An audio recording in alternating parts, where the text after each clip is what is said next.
in the humerus, forearm, femur, the right big toe, the left big toe, and 3 adjacent toes on your left foot. At the trial, the Crown said that these fractures had been missed or overlooked in the first scan. However, as we know, the defence argued that some of these second line fractures may well have occurred while baby Kay was actually in Starship Hospital under 24-hour supervision. I talk now to Professor Powles about the dating of some of these fractures. Well, you know, I am very interested in this too, though. I'm now looking at the CT scans of the ribs on my screen. What you're saying is that they've got all the age and stage of the fractures of the ribs wrong as well.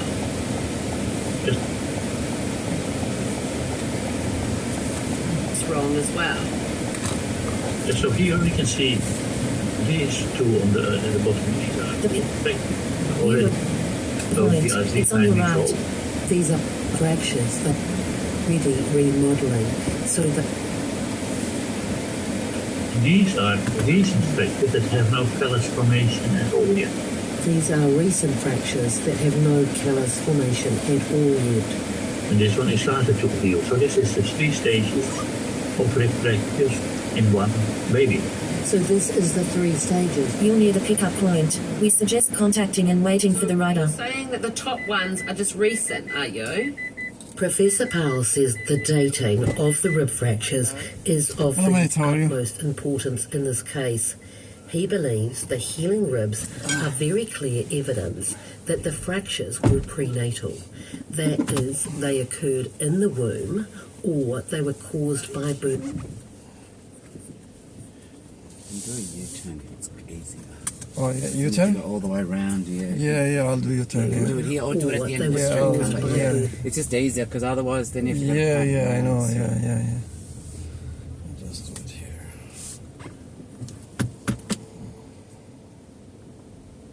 This is a topic we will return to in the next episode. So my conclusion from the fact that there are perinatal fractures or prenatal fractures is evidence, including the evidence of the skull, is evidence, very strong evidence of a bone disease. As soon as you accept that some of these things are evidence of bone disease, you interpret the other things differently.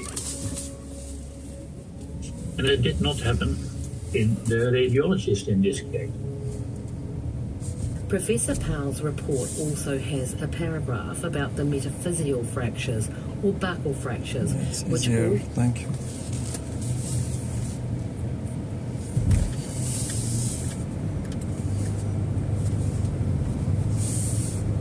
or buccal fractures, which also show up in baby K's limbs. He says it's impossible to generate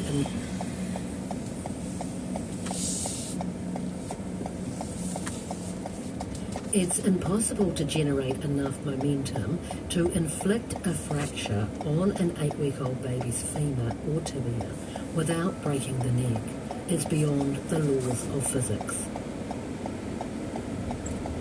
As Professor Powles is an expert in genetics and biochemistry and also a rare bone disease specialist, we really wanted to hear his opinion on baby K's blood tests taken at Starship Hospital when she was 8 weeks old.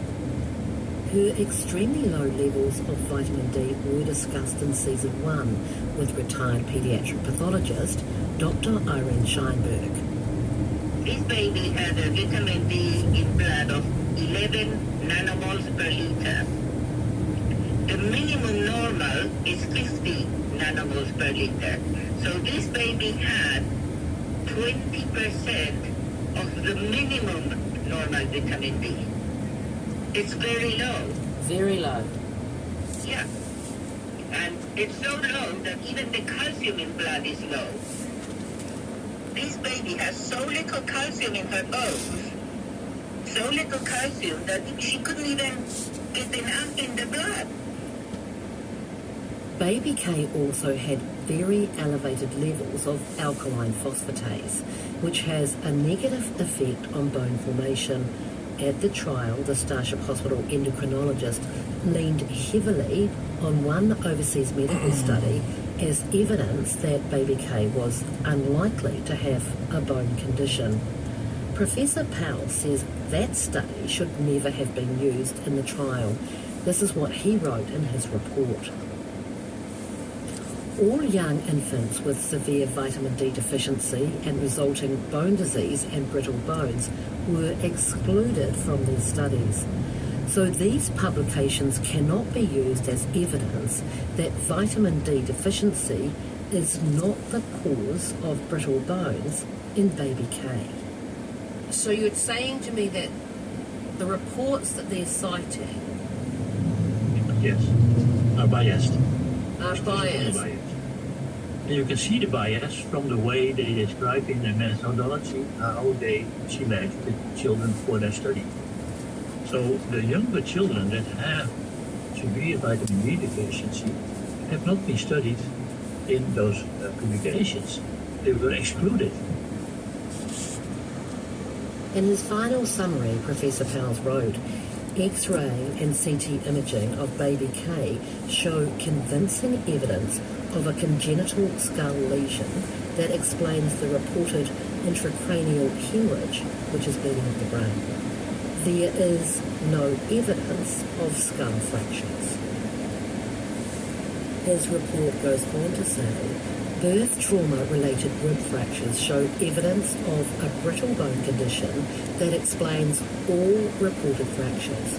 And finally, these conclusions and the total absence of any bruises or soft tissue lesions in the area that have been reported as showing fractures make the diagnosis of non-accidental trauma highly unlikely. There's no evidence of non-accidental trauma here. No evidence at all. No evidence at all of non-accidental trauma. Yes, yes. Thank you so very much. Okay, you're welcome. If Professor Powles is right and the Starship Doctors got it wrong, let's consider for a moment what...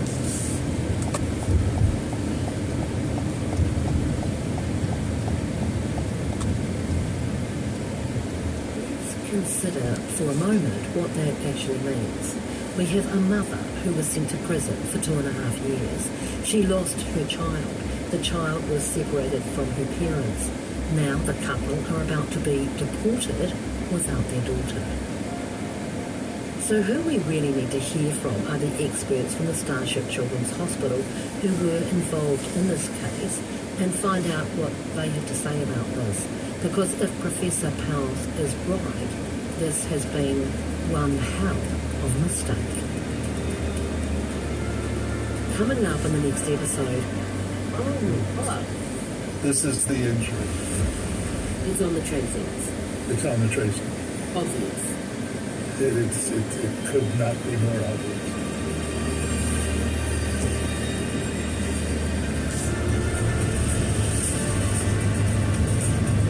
Delve is the home.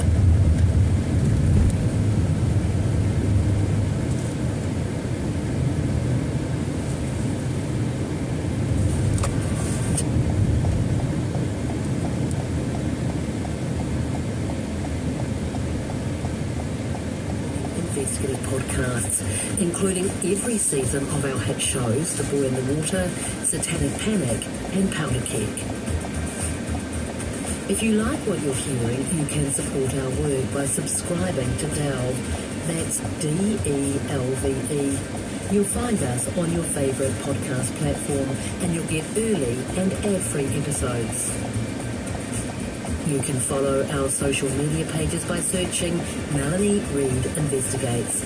This series is written, researched and produced by me, Melanie Reid, and Bonnie Sumner, along with Judith Curran.